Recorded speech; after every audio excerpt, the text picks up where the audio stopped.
ঈদ উল আজহা উপলক্ষে আজ থেকে শুরু হয়েছে রেলের অগ্রিম টিকিট বিক্রি। আজ দেয়া হচ্ছে ৩১ মে টিকিট। ৬ জুন পর্যন্ত রেলওয়ের ৭ দিনের ঈদ যাত্রা টিকিট দেওয়া হবে ২৭ মে পর্যন্ত। যাত্রী ভোগান্তি এড়াতে এবারও শতভাগ টিকিট বিক্রি হচ্ছে অনলাইনে। রেল কর্তৃপক্ষ বলছে, অনলাইনে টিকিট প্রাপ্তি নির্বিঘ্ন করতে এবার আরও আপডেট করা হয়েছে সার্ভার সিস্টেম।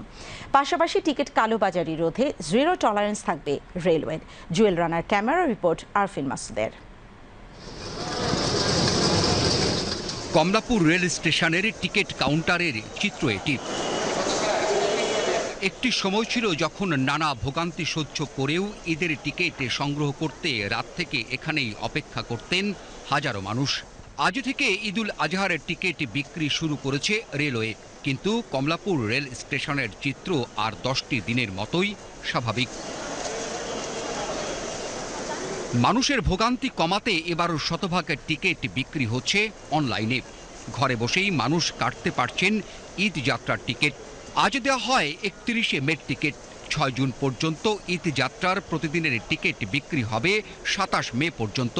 রেলের ৭ দিনের ঈদ যাত্রায় প্রতিদিন দেওয়া হবে আন্তনগর ট্রেনের ৩৩,৩১৫টি টিকিট। আজকে ২১ তারিখে ৩১ মে তারিখের আন্তনগর ট্রেনের টিকিট প্রদান করা হয়েছে। আমাদের টোটাল কোটা আছে আন্তনগর ট্রেনের জন্য ৩৩,৩১৫, যেগুলো ঢাকা থেকে ছেড়ে যায় প্রতিদিন। এর মধ্যে পশ্চিমাঞ্চলের কোটা ১৭,২39টি।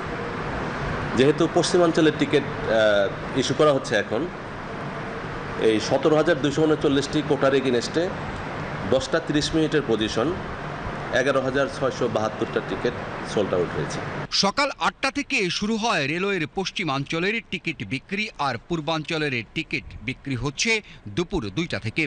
একটি আইডির বিপরীতে সংগ্রহ করা যাবে 4টি টিকিট। কমলাপুর স্টেশন ম্যানেজার জানান, রেলওয়ে পশ্চিম অঞ্চলের প্রায় ১৭,০০০ টিকিটের বিপরীতে সার্ভারে যাত্রীদের হিট হয়েছে প্রায় ৩০ লাখ। সকাল ৮টা থেকে 8টা 30 মিনিটের মধ্যে প্রায় 30 লাখ যাত্রী টিকিট কাটার চেষ্টা করেছে, অর্থাৎ সার্ভারে হিট করেছে আর কি।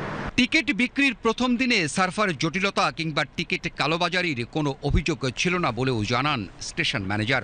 টিকিট কালোবাজারির অভিযোগ পাওয়া যায়নি। তারপরেও রেলওয়ে কর্তৃপক্ষ এবং বিভিন্ন আইন শৃঙ্খলা বাহিনী সজাগ আছে, যেন কোনোভাবেই টিকিট কালোবাজারির ঘটনা ঘটতে না পারে, এ ব্যাপারে কর্তৃপক্ষ জিরো টলারেন্স।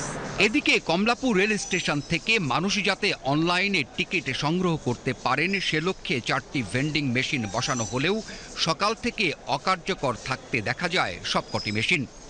রেলের টিকিট বিক্রিকারী বেসরকারি প্রতিষ্ঠান সহজের প্রতিনিধি জানান, প্রযুক্তিগত ত্রুটির কারণে সাময়িক বন্ধ রয়েছে ভেন্ডিং মেশিনগুলো। কালকে রাতে আমাদের যে লাইনটা ছিল সেটা ছিঁড়ে গিয়েছে। কালকে রাতে আপডেট দেওয়া হয়েছে।